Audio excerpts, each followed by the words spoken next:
Hello, everybody. Welcome to my weekly Meltdowns coverage of Big Brother Canada Season 9.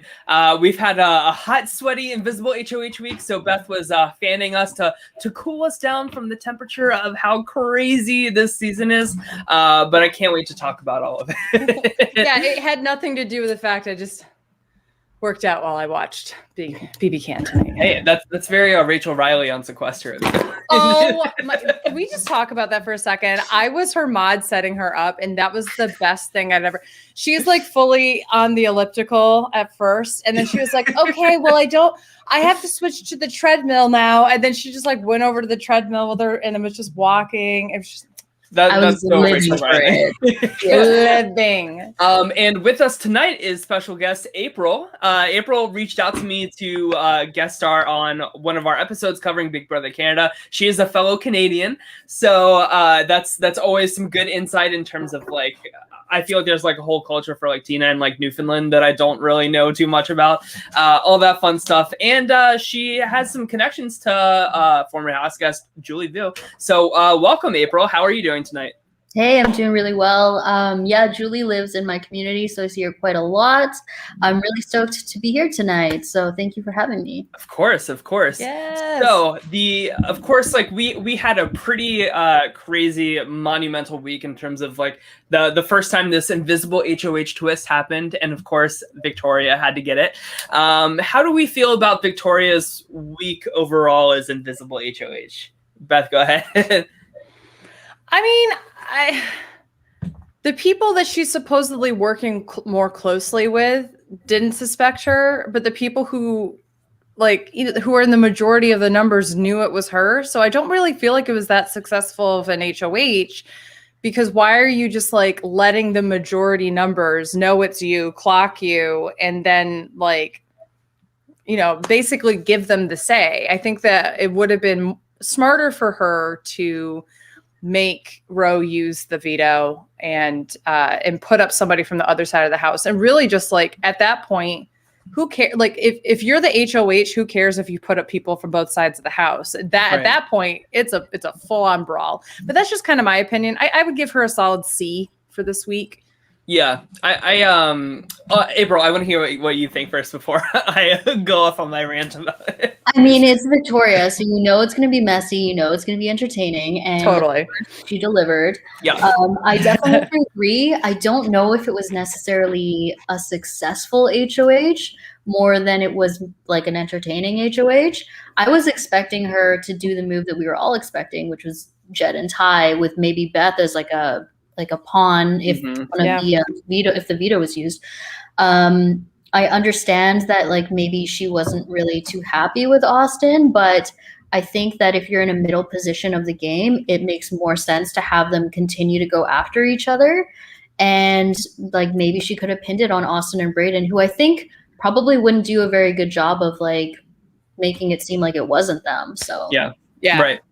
I almost wonder, like, would it have been a better move to put up Tina and Tara, two people who are, like, kind of in the middle of all of this, and really make, like, just, like, if I were this invisible HOH, I think I would try to make, like, the most paranoia possible. And I think, like, Victoria tried to do this by putting herself on slop, but I don't think it really worked out for her because some people in the chat are pointing out, like, everyone knew. Like, the edits made it look like nobody knew, but, like, everybody knew it was Victoria. I really wish that like production had kind of said like, you are not allowed to tell anybody, and if you do, like, you will be instantly evicted. They have done this in Big Brother Canada in the past with kind of like making sure like the twist doesn't get out, and I don't understand like why they didn't do that here. Just to create like the best like version of this twist, because I'm usually like pretty thumbs down on like twists that like affect the game too much, but I really liked this invisible HOH twist as a concept. So I don't know.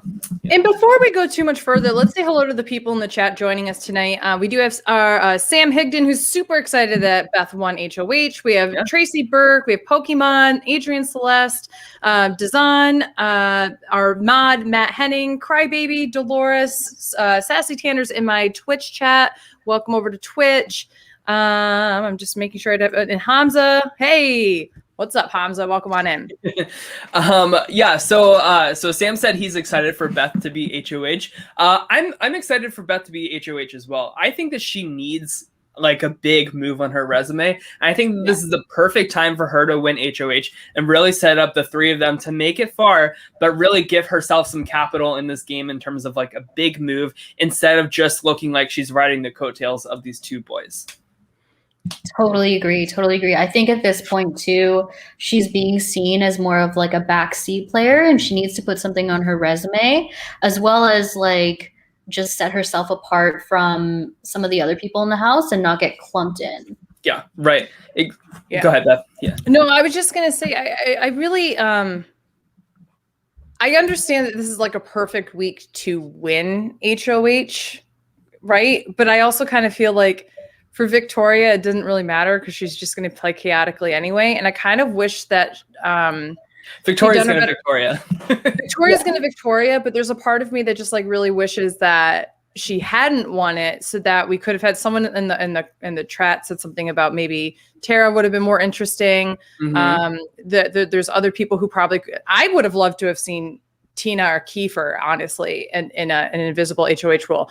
But I'm not going to downplay the fact that Victoria is going to give us life in this game. Like, it doesn't matter if we agree or not with her moves. It's entertaining as hell. It's chaotic. It's exactly what we want to see. But I also did see a few other comments, which I do agree with, where they're talking about that she was a little nasty to Austin at the end of the week here, and especially in this past episode. And I would agree with that. I'm a casual viewer of BB I have not been watching the feed, so I don't really know what else has been going on. But I kind of felt like some of this was really catty and petty, and not really necessary. Like even in her goodbye message, that was pretty unnecessary to me. Yeah, I mean, that's what I was waiting for, was that goodbye message, because we saw earlier in this episode tonight that like Victoria's thinking like, what if she comes back? Like, that's a possibility. Like, love you, girl. And then like the very last thing she does once she gets evicted, she says, I'm the invisible HOH, and she says it in a mean way, like, I didn't trust you, like, you had to go, blah blah blah, like almost like a type of thing.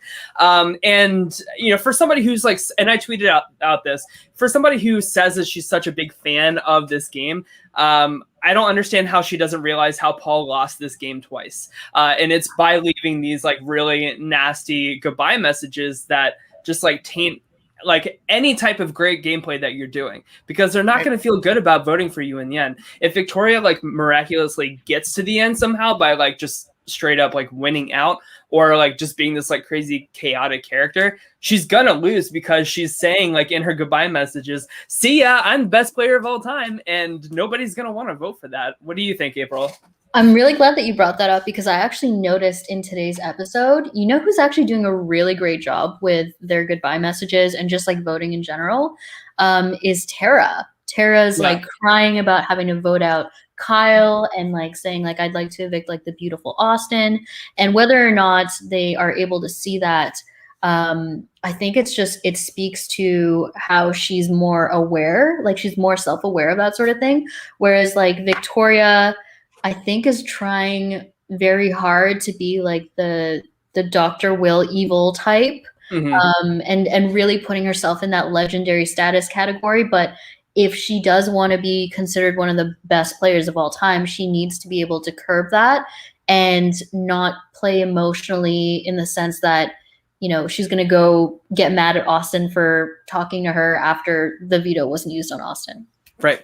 Like what she should have gone in there and said was like, Austin, like, I have to let you know, like, I was the invisible HOH. All of our conversations leading up to this week were totally genuine. Like, I love you as a person, but you were just the biggest threat for my personal game. And I felt like you are a roadblock for me getting further. And the game has to respect game, and that's it. And I can't wait to see you on the other side of all of this. That's all you have to say. Absolutely. And even just like, you don't know how hard it was for me to have to lie to your face because I love you as a person. Like, none of that was said. Instead, she literally did like the bossy glossy move to just like put salt in the wounds. And as viewers, like, we love to see it. But like a game player, Yeah, Right. I mean, and that's exactly the point, right? So at the end of the day, the people that she's trying, I think, to like model her game after, the Dan Gieslings of the world, are they still had a way of making people feel good when they were in the house or on their way out and such. Even if they like screwed them over in the game, there was not a kick in the pants on the way out. We see this, we talk about it a lot when we talked about heroes versus villains. There's a reason why Russell doesn't win. There's a reason why Parvati doesn't win. And there's a reason why Sandra does. And a lot of that has to come down to, how do people make you feel in the game and when you leave the game? And I think that is the number one thing. And I know that people debate that, oh, it shouldn't matter, you should only do gameplay. Well, guess what? This is a social game. People's feelings and emotions are completely valid, however they feel in the moment and however they want to vote. That is completely valid. It is their choice and it's their feelings. And you have to be able to cater to them. The best players know how to do that and know how to manipulate people and know how to kick them out the door, but do it with grace and give them a little, I'm so sorry, a little humility and all that kind of stuff. Yeah, I mean, you could be the best chess player in the world, but like if you gloat after you beat your opponent instead of shaking their hand, they're not going to respect you or say congratulations. Correct. Like, didn't Dan get Jerry's vote because he said goodbye or good night to Jerry every night? Like, little things that matter. Things like that. Exactly. And I'm glad that you pointed out that like Tara had a really nice goodbye message, because I do want to talk about where she's kind of been like fumbling a little bit, and I haven't like seen this too much on the feeds because the feeds have been blocked so much this week. It's like driving me nuts. But apparently she's had like some like microaggressions towards Ty, in terms of like, she keeps saying that he's like stealing her stuff. And Tara? Tara. Yeah. And from my understanding, she got a talking to in the diary room, and production told her like, listen, you got to stop this. Because immediately after she went out of the diary room, she went to talk to Tina, and she was like, listen, if I win HOH, I don't think I'm going to put the boys up together. I think I'm going to put up like Jed and Beth together or something. And didn't she also apologize to Rohan for making a Simpsons yes, I did hear about that as well. Something like that. Like, I saw the clip of it where she goes up to Rohan and was like, hey, just like, earlier when I made that joke, like, I'm sorry. And it was like, wasn't a real apology. Like you know what I mean? Like, that's not an apology. That's like you doing it for the cameras because you know the cameras are there. And I'm sure that you're embarrassed, but like, guess what? Your feelings don't really matter in that situation, girl. Putting that out there. If you have committed a microaggression or have done something racist, your feelings, whatever, that's one thing, but they're not the ones that we need to focus on right now. You need to be making it better for the person that you harmed in the situation or we're talking about and that kind of thing. So last week I had asked, what's the deal with Tara? Why don't people like her? And people were like, oh, she's just really annoying. She complains and such. And then this shit happens. And I'm like, well, I think people were on to something last week. You got your answer. Yeah, right. Exactly. Well, it's like situation, like I feel like there's like a common theme with Tara, whether it's these like microaggressions or like what I think is like the fault in her gameplay is she just really doesn't know how to like just stop and like think before she speaks. There are so many moments on the feeds where I see Tara like leading conversations that she should not be leading, and kind of like getting like a big group together. So I'm talking like Jed, Ty, and Beth with like Tina herself and what's his name, Kiefer, and I feel like she leads that entire conversation. I'm like, Tara, girl, she's like so just like anxious to play, anxious to like make a move, and just very like aggressive with like trying to like speed up the gameplay. Like I almost feel like she would be better if like the timing was like a Celebrity Big Brother type of season where somebody's evicted like every like 2 or 3 days. But I think that like the boredom just like gets to her a little bit and she just like goes crazy and starts like saying all of these things that she should not be saying, whether it's personal or game. Yeah, I kind of look at the duo of Tara and Tina as like Tina is the dog handler and Tara is like just barking at you. Yes. You want to like nip it in the butt and immediately take care of the dog and you're not even like looking at the dog trainer. So like I feel like Tina is in a much better position than Tara. So if they're ever put on the block together, and I feel like Tina has a better social connection with other people too, Tara's for sure going to go. Yeah. Right. Yeah.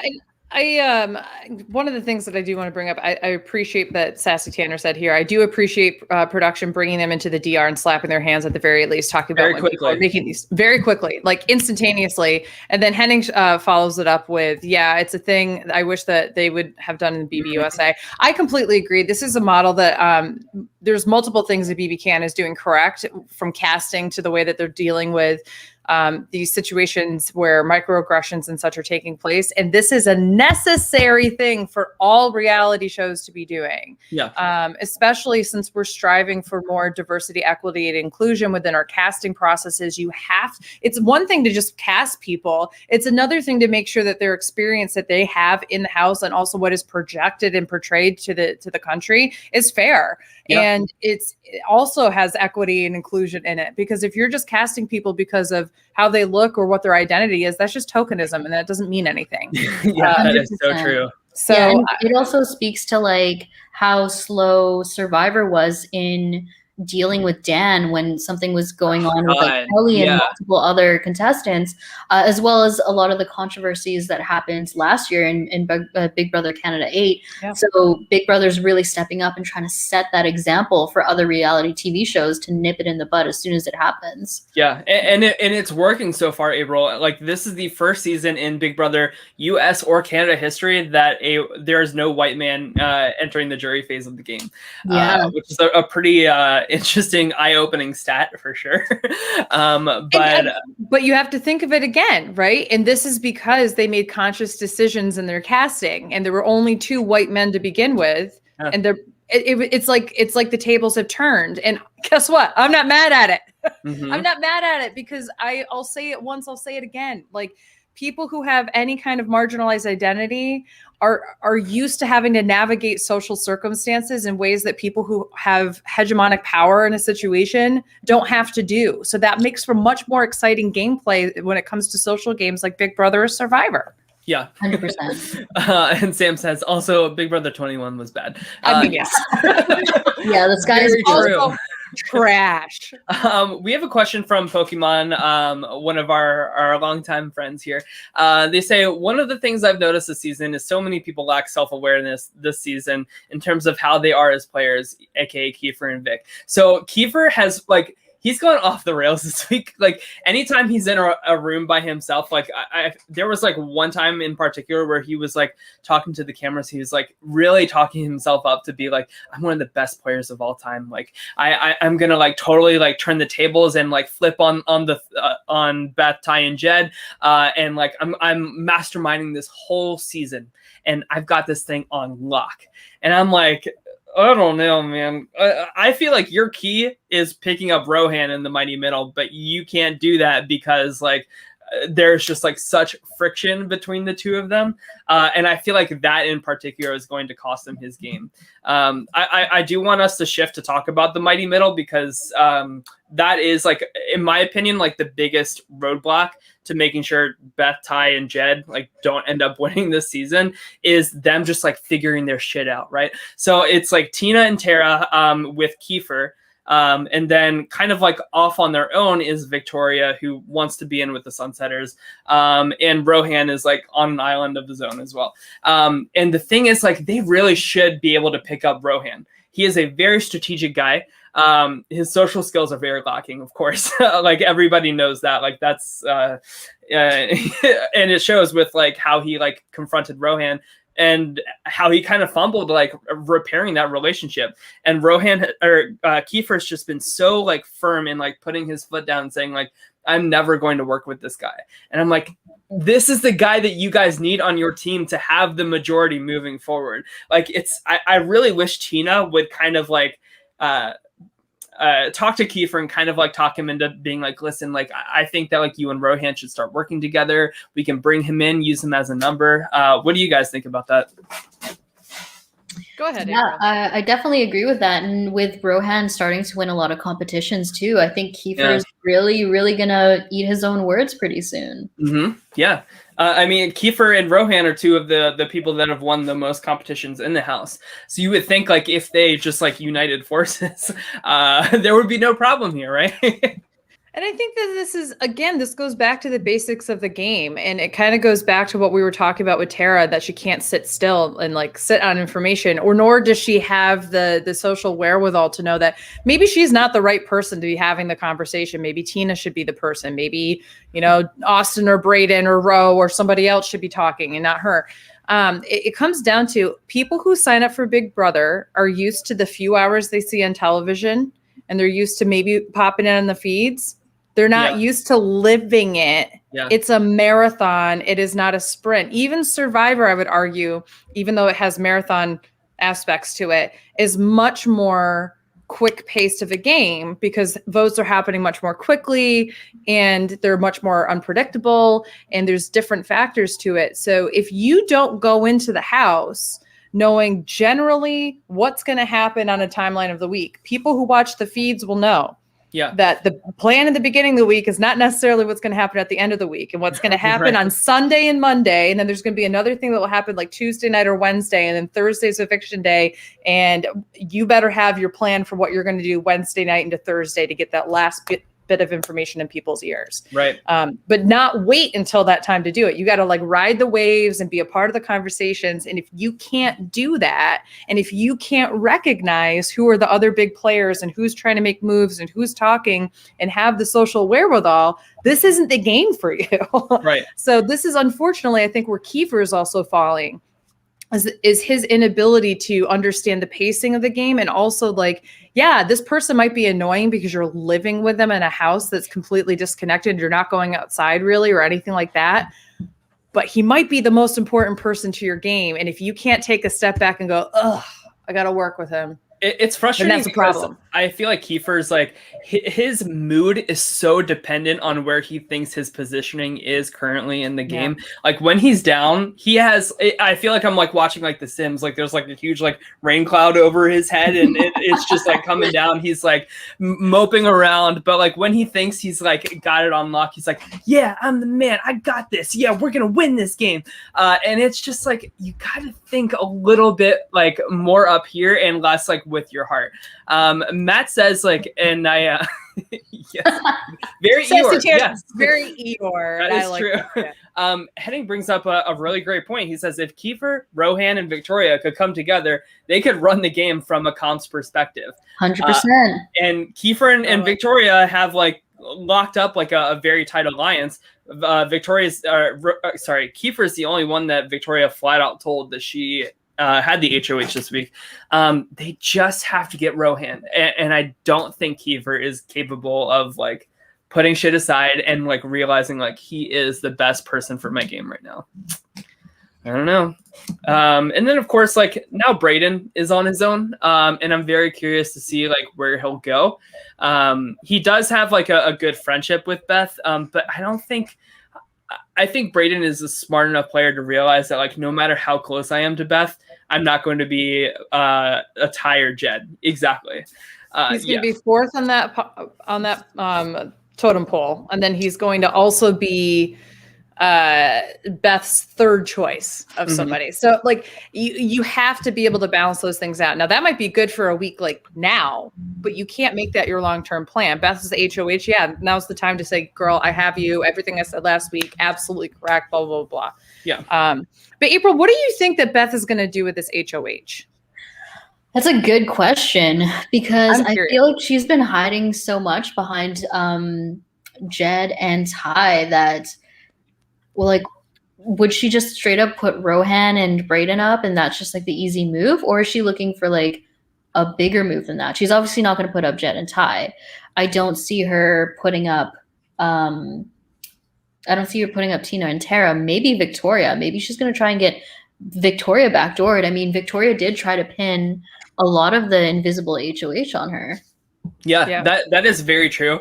I really could see Tara going out if like there's like a funky veto situation that happens. Like say like, I don't know, say Rohan and Brayden are on the block and say like, I don't know. I'm like looking at the board. I'm not sure like who would take either of them off out of anybody, honestly. But like if one of them came off, I think Tara could go up, and then I think that would be too juicy for Ty and Jed to want to pass by when like they know that like Tina and Tara are like just as united as the two guys are, and they're like, I feel like as the weeks go on, they're like drifting further apart from each other instead of like the original Sunsetters. I like Crybaby's thoughts here though too. I think Tara will go this week. Her and Tina are the last duo not on Beth's side, and that's true. I mean, I agree with April in the sense that I think if this was a week or two earlier, Beth wouldn't even touch them. But now she has to look at, okay, they didn't take a shot at the trio. How do we strengthen the trio? You get rid of the duos, and that's the last duo standing. I think that keep the duos so that it's another like. Otherwise, if there's no other big connections in the house, then the trio becomes still a glaring target. Right. That's true. It's tough because like I don't want to say I think this trio is winning the game, but I think we're headed towards that direction. Like I feel like the area of opportunity to like get one of those three out is like really diminishing very quickly, and especially this now that past week was the week. I'm sorry, yeah, it was. This was the week to do it, and this is why I give Victoria a solid C like on it, because like you could have gone for the trio, and instead of putting the blame on Beth, put the blame on, like I think it was Tyler who said put the blame on Austin or Brayden, and then say like, hey, and like spend the week trying to get in with the people that you want to get in. So make yourself the new third in that trio if you're Beth or Victoria. I mean, this twist was like tailor-made for Tina's position in the game right now. Absolutely. But I think that's, I want to talk about Tina too. April, what are your thoughts on Tina's game? Like, do you feel like even if she touches the block, do you think she's going home? I don't think she is. I feel like Tina's probably in the best position in the house right now, or at least one of the best positions in the house, because I think that everybody else is always going to be a bigger target than her. And I think the only scenario in which she would leave is somebody saying like she's just going to get to the end because she has such good connections with everybody else. Yeah. I don't know. I'm like looking at the board right now, and I feel like it's gonna be Roe that like ultimately goes this week if he doesn't win. Sorry, I'm just like my mind's. I feel like I'm like the meme of like that girl with like the math equation. But no, like Tina is like a stealthy like assassin, like in the dark, right? Like that's what I feel like she's like she's like the opposite of Tara, where like she speaks too much. Like oh wait. Updates. Have-nots are Roe, Bray, Victoria, and Tara. That's exactly who I thought her shortlist would be as well. Yeah. Okay. And I do think like Rohan is probably the biggest threat to Beth and the trio right now anyways, because he can win competitions. He was previously paired with Kyle and the Oddballs. They were already going after the boys. I really feel like Brayden is not going anywhere this week because he's going to be seen as a weak player now. He doesn't have a duo. He doesn't really have any like strong social connections. Mm-hmm. I feel like Brayden and Tina in a weird way are in a similar position in the house, but for very different reasons. I think Tina has maneuvered herself in that position and has a way better, I would say, resume of connections with people versus Brayden is just not viewed as a threat. Like, I don't think people view Tina as a threat. And I think, and to your point, April, I don't think they will for like another week or two. Like, I don't see if Brayden, if for whatever reason, Brayden and Tina are on the block together, which that would be really, really random. I feel like Brayden goes over Tina, but I really don't see if Brayden's up against anybody else, I don't see him going. If Tina's up against anybody, I don't see her going. So I really feel like the two of them are in a really good position. I feel like Austin leaving actually was a big benefit to Brayden's game. Frees him up a little bit. Frees him up a lot. And this is exactly like last week, we spent a lot of time talking about how Brayden really had to work on his relationship with Beth and try to be the one that fixes it on behalf of Austin. And he really did a good job of building that relationship with Beth this week. So I really don't see him touching the block. I don't mind him being on slop. That's not a big deal. It sucks that he's on it again for a second week, but but I just generally feel like he's got to be her fourth choice out of those four to be up for elimination that she put on slop at least. I feel like Brayden and Roe need to work together. Like they need to figure this shit out together because I feel like both of them are just kind of like just kind of like waiting to be scooped up instead of like taking the game into their own hands and like trying to make something happen. I just feel like they need Victoria or they need Tina. But like Tina's tied to Tara, and of course they have Kiefer, and Kiefer can't work with Ro. And I just feel like Victoria and Kiefer are like a thorn in like everybody's games. It's so tough, you know, like this dynamic is like so much like more complicated and messy than anything we've seen in quite a while on Big Brother. So those are good points that you raised. I have 2 questions. So one, do you feel like Rohan not using the veto was a good move this week? And 2, who do you think is the strongest duo or trouble left in the house? I don't blame Ro for not using the veto, honestly, because like when it is an invisible HOH, like you never know like who that replacement nominee is going to be. And I don't know. I if I were Ro, I would say like, okay, if I don't use the veto, Brayden will probably stay over Austin. So like right then and there, when I win the veto, I would want to start working on Brayden in terms of like scooping him up as a number, like building something. We didn't really see that this week, which is why not using the veto was a bad move. It's only a good move if he does that, and he didn't do it. Right. So exactly. In my opinion, it was not a good move because I actually think the opposite. You already know you're at the bottom of the totem pole of the entirety of the house. Mm-hmm. Why not cause a little bit more drama, right? Let's see who gets put up there. Maybe that gives us more information about who the person might be. It sounds like everybody knew it was Victoria anyway. And if Vic is basically, I mean, the way the edit showed it, I don't know if this is true or not. Like the edit made it seem like Vic was like, I'm going to be the replacement nom if you use it, so you can't. And it's like, call her out on the bluff then. Yeah. Okay. Right. Yeah. That's true. Or are you the secret HOH? Yeah. Because if you're going to go up against Brayden, I like that. I'll campaign to save you. Yeah. I mean, call her out on it. Like, what's stopping Rohan from like saying in the veto ceremony, like, listen, like Victoria said, like everybody's saying it's Victoria. Victoria said she's worried about being a replacement nominee. I'm going to use the veto on Austin just to see what happens.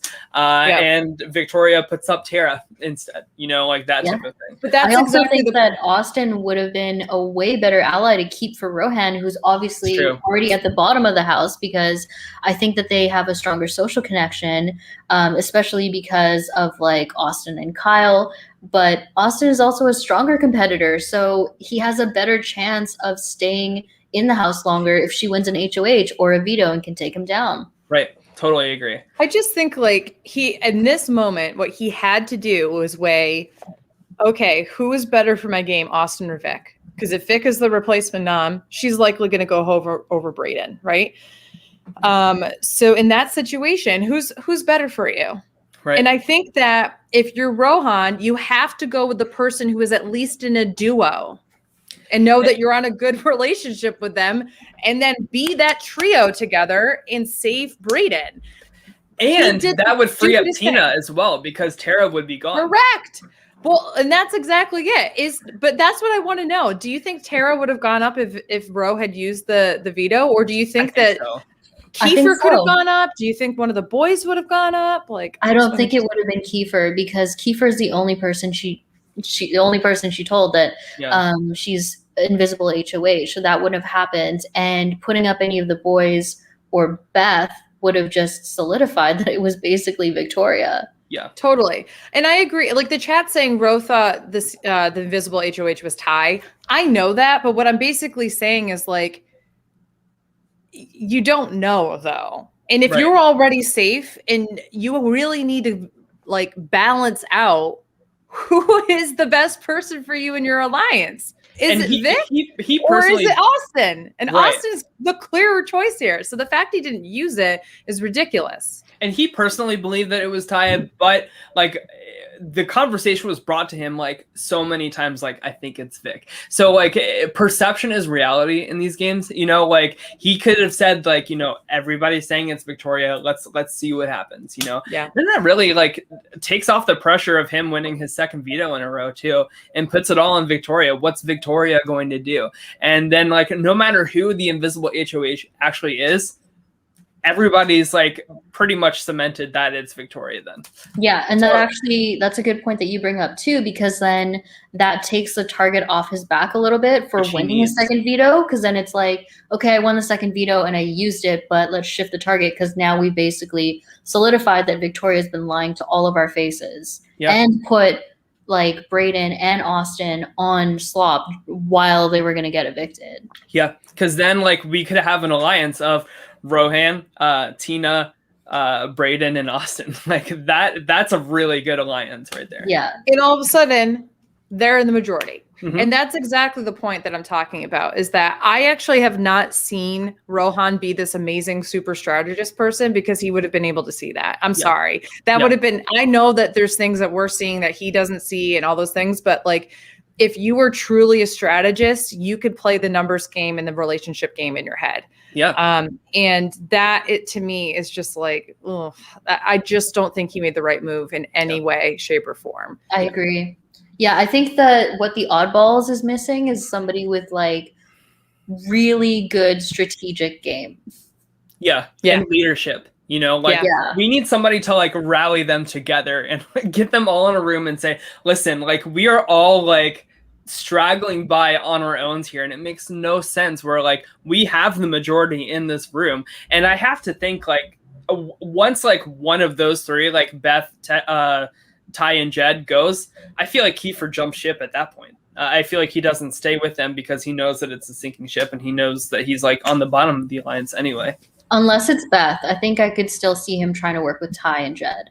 Yeah, that's true. Yeah. Henning said, always use the veto. There's rarely a downside to not using the veto when you're on the bottom. That's exactly what I'm trying to get at. What is if you are on the bottom of the house, what do you have to lose? And if anything, you're going to get more information for yourself, but for the rest of the house in a week that's all about secrets, use the damn veto. I actually kind of wish, as a side note here, I kind of wish that the veto had also been a secret veto. Like you don't know who won the veto until the veto ceremony to match the theme of the week. That would have been so sick. In that situation, do we know like who the players are or no? I think in that situation,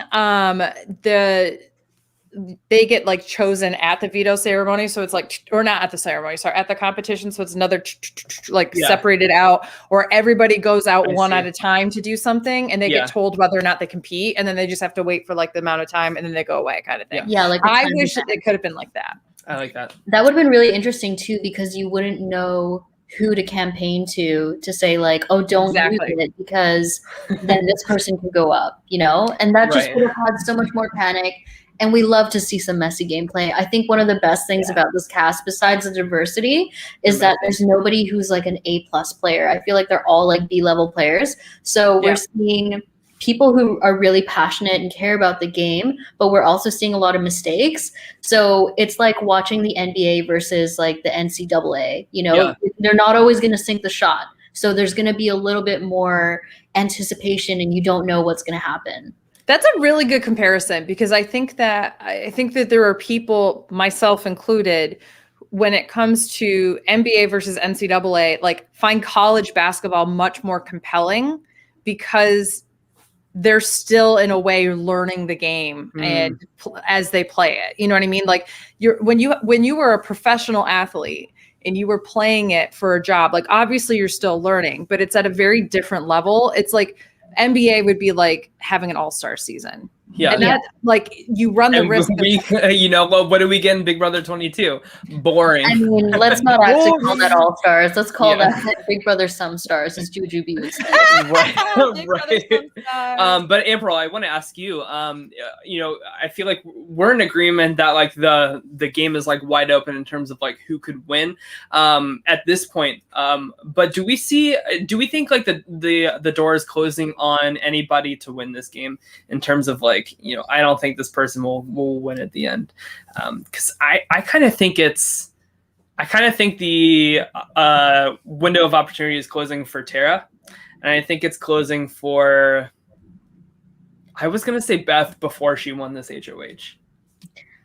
I think Tara for sure. And the other person, I think Rohan's in a really deep hole at this point. I can see Braden maybe getting carried farther and like maybe getting maybe getting taken like closer to the end as like a goat situation. But I feel like Rohan doesn't really have the social connections. Kiefer is in pretty solid with Victoria, as well as, you know, Jed, Ty, and Beth. He's also got really good relationships with Tina and Tara, and he has zero desire to work with Rohan at all. Yeah. Can I ask a question as a casual viewer? Sure. Are Ty and Jed actually playing a good game? I think so. Or are they just like two guys that happen to be in a very unbreakable kind of bond? No, I do want to give the two of them credit, because it's easy to say like, oh, like the dude bros, like of course they're gonna like do well, but like they have not been problematic at all. Supposedly something happened with Ty and Brayden one night. I don't know too much, so I don't want to speculate too much, but but let's talk about what the rumors are at the very least. I mean, this is a show where we're talking about what people are saying. So what the rumor apparently is that Brayden and Ty had like some kissing on the neck situation happening at night. And then there was a conversation the next day that this is a clip that has gone all the way around, where Beth said to Ty, Brayden has a huge crush on you. Use it to your advantage. And he was like, oh, I am. And they were very openly talking about that something happened. And I don't think it was just kissing. So okay. I think that there's, we don't know Ty's sexuality. Ty's sexuality may not even matter in this situation. Yeah. There's two camps here. They're the people who are, the human part of me is like, that's really shitty to do to somebody if you don't mean anything by it in the context of a game like this, because first of all, it's not good for your game at the end of the day. But what you're basically doing is embarrassing somebody, especially a queer person, on television. So that's kind of icky. But the other side of this, again, is, hey, like Kevin did it. And he won. And that's what I was going to And he got William to use that veto on him. Yeah. Mm-hmm. So there's definitely some.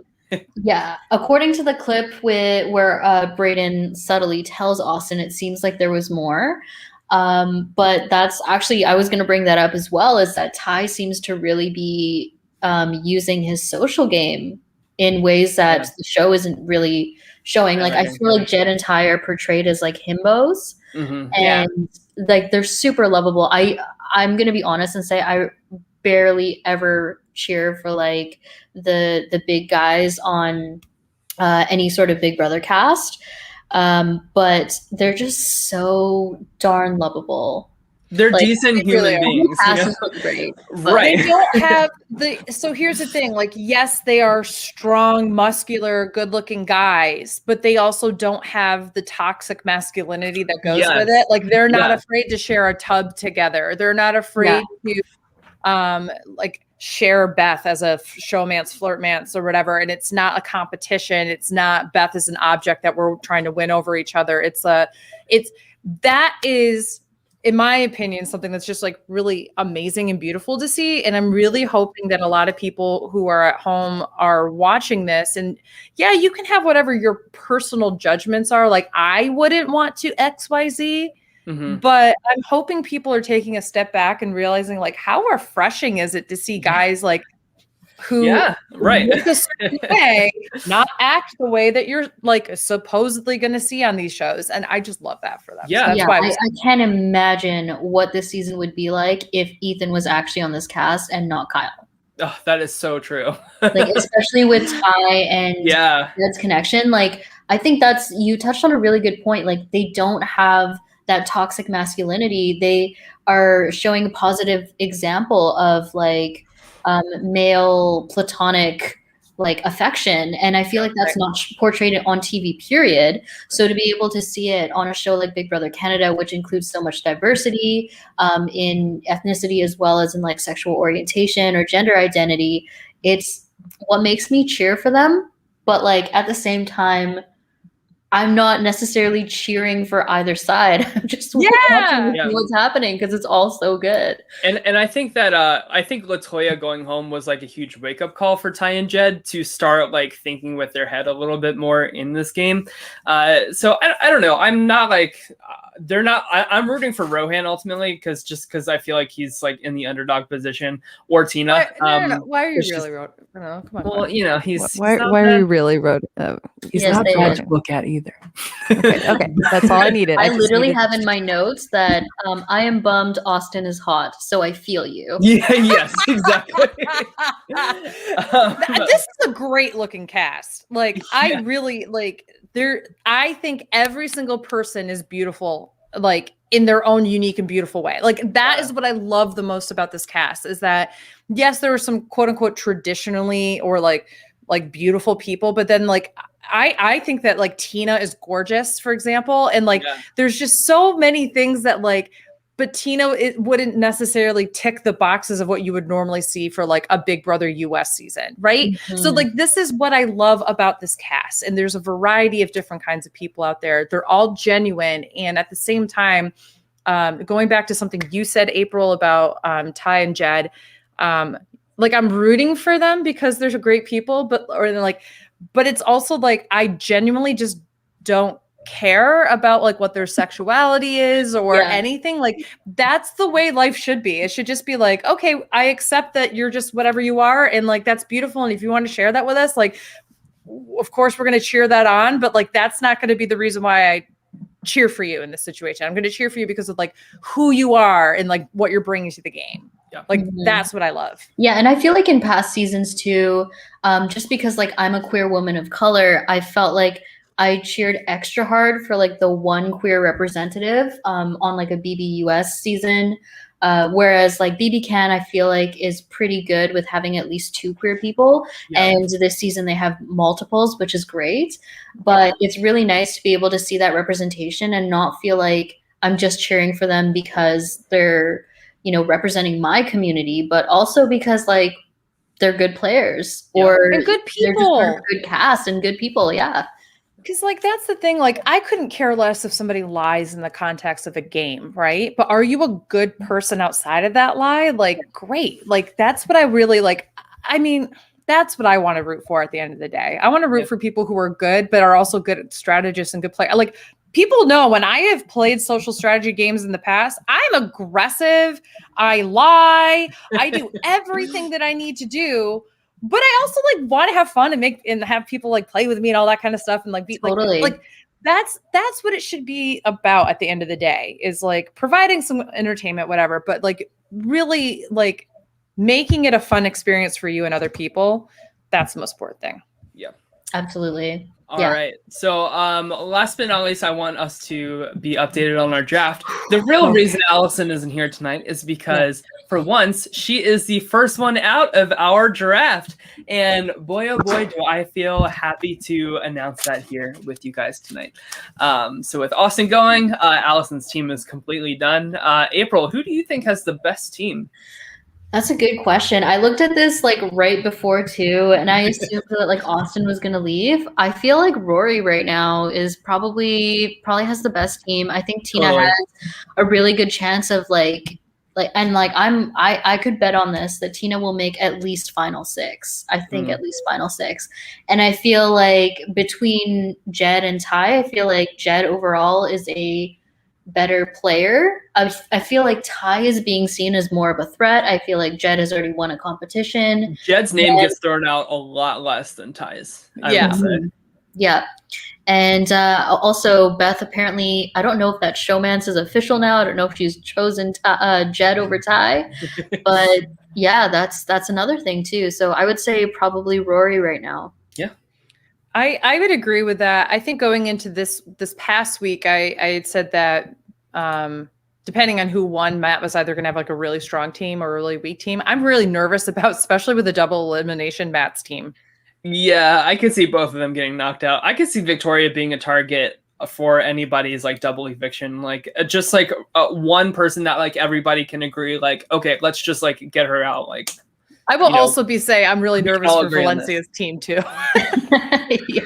Valencia's team or Matt's team, I feel like, are the two that are going to take a hit this week. I do love Victoria. She's probably one of my favorites, but at the same time, I would love to see Victoria as a target for double eviction, because to see her messy gameplay in the span of a few minutes trying to beg for her life, Yes. like that alone, probably those few minutes is going to be way better than BB21. Like, can you imagine Victoria winning that double eviction HOH? Like, everybody would be coming up to her. She would be like, her hands would like be on her head like this, like, I don't know what to do, guys. I don't know. As if she didn't know at the beginning of this week what to do. Right.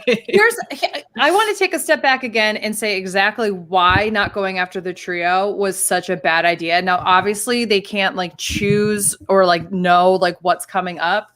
But if a double elimination typically happens, you have to assume that every week going forward is going to have a double elimination. So by not going after the trio, you basically ensured that for 2 HOHs, if one of the trio wins, which they did, they have way more power going into a double elimination, because it's like they're going to be strong going into 2 HOHs this week. And one of them was already won by one of them. So I really am not a fan of Victoria's move the more I think about it. That's what I'm saying. It's really closing in on them. And this was the week to separate all 3 of them are going to go into jury together. Yeah. So then that's 3 votes. You really have to work those 3 people, which means that like you then do you take a shot at the trio, or do you try to get in with them so that you can get their vote at the end and target somebody like Kiefer, who would get their vote at the end over you? Yeah. I really feel like you get it well with Beth and the trio and all that kind of stuff this week. Really try to save yourself. Double elimination comes if you or anybody outside of the trio wins. The best person out of the trio to send is Jed. Yeah, because he is absolutely the best person. Yes, Beth and Ty will work together, but if Beth and Jed are in a duo and Jed and Ty are clearly the duo as well, like you gotta cut Jed out. Period. Yeah. I also feel like the best move for the trio right now is to create an alliance with Brayden called the Fourth Wheel, where Brayden is already in a good relationship with Beth and apparently Ty. And if you bring Brayden to the final 4, he's going to be an easy person to either take out to ensure that you're final 3, or a goat to take to the end, because people are not going to vote for Brayden over one of those 3. I think he would take that deal too. Sadly. Yeah, exactly. And he has no choice to, because it's clear that like Rohan and him don't really have a close enough relationship. And I don't think he has a close enough relationship with anybody right now, except for maybe Beth and Ty. Right. Yeah. All right. Well, I think that's it, unless anybody has any last thoughts or anything. But I feel like we've covered it all. I can't wait to see what happens this weekend. Of course, like what happens with the double eviction next week. So we'll be back here live next week after the double eviction to talk about everything that happened. I hope all of our favorites are still here. We'll see what happens. And of course, we'll be covering episode 1 million of the Challenge Double Agents on Wednesday as well. So tune us in. Let's be real. Yeah. We will cover that challenge for about 5 to 10 minutes and then go into BS breakdown number 4. So that is, I think that's our general plan moving forward, is that the challenge days are, unless there's something that's really juicy, we're likely just going to turn into BS breakdowns at that point. And with the cast that has Casey and Fessy, it's not going to be juicy. But April, thank you so much for joining us. You are welcome back anytime. We loved hearing your perspective as a Canadian. We in the States love Big Brother Canada, and we're always happy to talk to some people about just this amazing version of Big Brother. And so thank you for your time and everything. I appreciate it. Absolutely. Yeah, thanks for having me too. And where can we find you on social media? So my social media, I don't know if you can see the caption, but it's yagirl.apes on Instagram and Twitter. Twitter I really only use to check up on the live feeds, but I'm definitely on Instagram. And I do some stereo podcasts as well under the same name without the dot. Yes, there you go. And you can follow us at T Lions at Augusta Wind 11. And Beth, what's going on in your podcasting world? Not much. It's no. Obviously doing a lot here. My weekly meltdown. Also, it's the beginning of the month. It is April 1st, and this is no April Fool's joke. It is the best time to sign up to become a patron on Patreon. There we go. This is the best time because if you decide, you know what, this really isn't for me, you can cancel your subscription and still have the full month worth of content to have. So if you would like to become a patron of My Weekly Meltdown, please go to patreon.com/myweeklymeltdown. We have 3 different tiers for you to choose from and check all the different bonuses that you can do. You want to come on the show sometime, you want to do something fun with us, we're going to be planning a game night soon just for our patrons. We'd love to have you a part of that. That said, I have also launched this past week a brand new podcast with my very good friend Dylan Zahner, also known as 8-Bit Dylan on Twitch and Twitter and YouTube. We have created a new podcast covering each other's favorite shows of all time. My favorite show of all time is The Nanny. His favorite show of all time is Lost. They make no sense going together, but guess what? We are hot messes, and that's why our podcast called Hot Mess Moments with Beth and Dylan is coming to you guys live. We dropped a preview on Tuesday, and today we launched our first ever podcast where we talk about the pilot episodes of both The Nanny and Lost. So it was please very check good. those out. I listened to the first episode. It was very, very good. So it was so fun to see. Like Tyler was our first comment on our, and it was like had really good suggestions. But Dylan and I really would love to have like audience input. So if you guys make those comments, and if you have things to talk about The Nanny, send them my way on Twitter. If you want to talk about Lost, send them to Dylan, so that way we aren't spoiling each other. I know nothing about Lost, and I want to keep it that way. I don't want the show, so I'm totally here. Yes. April, we'll have to have you on the show sometime. We would love For sure. We definitely, once we get on a roll, want to start inviting guests to come join us. So we would love to have that. And then obviously I'm covering Drag Race, which is also like the challenge and never ending on RHAP. But you know what? We're getting there. We're getting there. I'm hoping. Yeah. We can all hope. We'll right. see. Rue might have a few more double Shantays left in her. I mean, if Candy's at any threat of going home, I guess we're just going to have another double Shantay. Yeah. All right. Well, like I said, we'll be back next week. I'm going to take us off air, and then we'll chat with you backstage, April. So just hang out with us for 1 second. But everybody have a great rest of your night. Have a good weekend. We'll see you guys next week. Bye.